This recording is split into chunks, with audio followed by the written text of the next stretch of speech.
정확히 말하면 헌법 개정이 아니라 핵무기를 운용하는 어떤 교리에서 어떤 변화를 가져온 것인데요. 문구를 정확히 봐야 되겠지만 간단히 요약을 하자면 2024년 이전에 러시아가 보유하고 있는 핵무기를 사용할 때 문턱을 설정해 놓습니다. 이게 뭐 핵무기가 한 나라의 운명뿐만 아니라 전 세계의 운명을 바꿔놓을 수 있는 어마어마한 무기이기 때문에 그야말로 폭죽이라든지 뭐 이런 수준으로 쓸 수 있는 건 아니거든요. 그래서 상당히 그 정교한 운영 교리를 만들어 놓는데, 그래서 함부로 핵무기를 사용하지 못하게 문턱을 만들어 놨습니다. 그 높은 문턱을 넘어서는 상황이 돼야지 핵무기를 쓸 수 있게 했었는데 그 문턱을 상당히 낮춘 거예요. 그래서 예전보다 2024년 이전보다 어떻게 보면 훨씬 쉽게 핵무기를 사용할 수 있게 문구라든지 작구를 수정을 했다는 얘기입니다.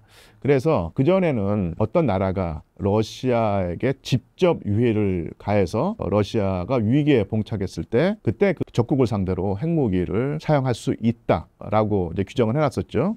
달리 말하면 그렇지 않은 상황에서는 절대로 핵무기를 쓰지 못하게 했었는데, 이것을 바꿔서 러시아에게 적대 행위를 하는, 군사적으로 적대 행위를 하는 그 나라뿐만 아니라 그 나라를 돕는 나라, 그리고 적국에게 유무형의 지원을 해서 영토를 활용할 수 있게 해준다든지 전략 무기라든지 이런 것을 제공해서 러시아의 적국을 돕는 나라를 상대로도 핵무기를 쓸 수 있게, 핵공격을 할 수 있게 바꾼다는 얘기죠. 그래서 예를 들면 예전 같은 경우는 제3의 국가가 러시아의 적국에게 군대를 보내서 함께 싸운다, 뭐 이런 경우에만 그 나라의 그 제3국의 핵무기 공격을 할 수 있게 해놨는데, 이제는 간접적으로 돕는 그런 경우에도 다른 나라를 상대로 핵무기를 쓸 수 있게 한다, 이런 식으로 개정을 한 겁니다.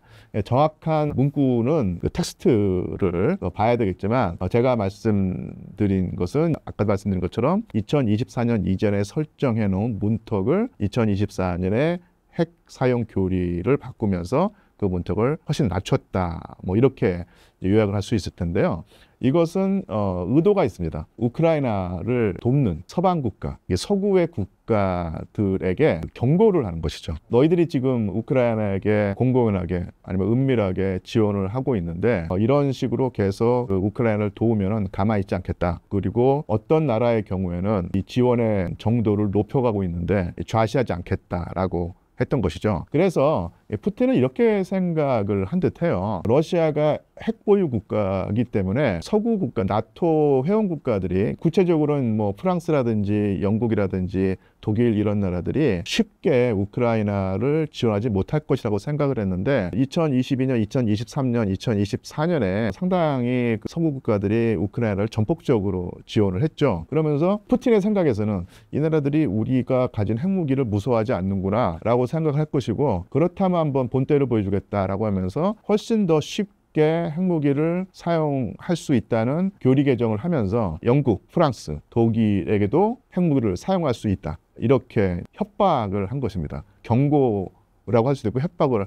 할 수도 있다는 얘기죠. 근데 문제는 뭐냐면, 당연히 독일은 아니지만요, 영국이나 프랑스도 핵보유 국가거든요. 그래서 러시아가 핵을 쓰게 된다면은 그 나라도 가만히 있지 않을 텐데, 이런 식으로 균형을 가져왔는데, 최근에 오레슈닉이라고 하나요? 저는 그렇게 기억을 하는데, 러시아가 새로운 미사일을 만들어 놨고요. 이 미사일 성능이 워낙 뛰어나기 때문에 영국과 프랑스가 미처 대응하기도 전에 미사일에 탑재한 핵무기로 영국과 프랑스를 공격하고, 그리고 반격의 기회를 주지 않는다, 이것을 무력화시한 겁니다. 그래서 실제로 핵무기를 탑재하지 않은 빈 미사일을 날려서 목표물을 맞추는 연습을 했는데 그 위력이 너무 뛰어나서 영국과 프랑스가 깜짝 놀란 거예요. 오레슈닉이라고 기억을 하는데 그 미사일에 핵탄두를 얹어서 날려보내면 영국과 그 프랑스가 대응하지 못하고 꼼짝없이 당할 수 있다, 이런 식의 그 위협을 받았다는 얘기죠. 그렇게 되면 상당히 그 움츠러들어서 푸틴의 눈치를 볼 수밖에 없고, 그러면서 우크라이나에 대한 지원을 제한하거나 아니면 그러니까 줄일 수 있는데,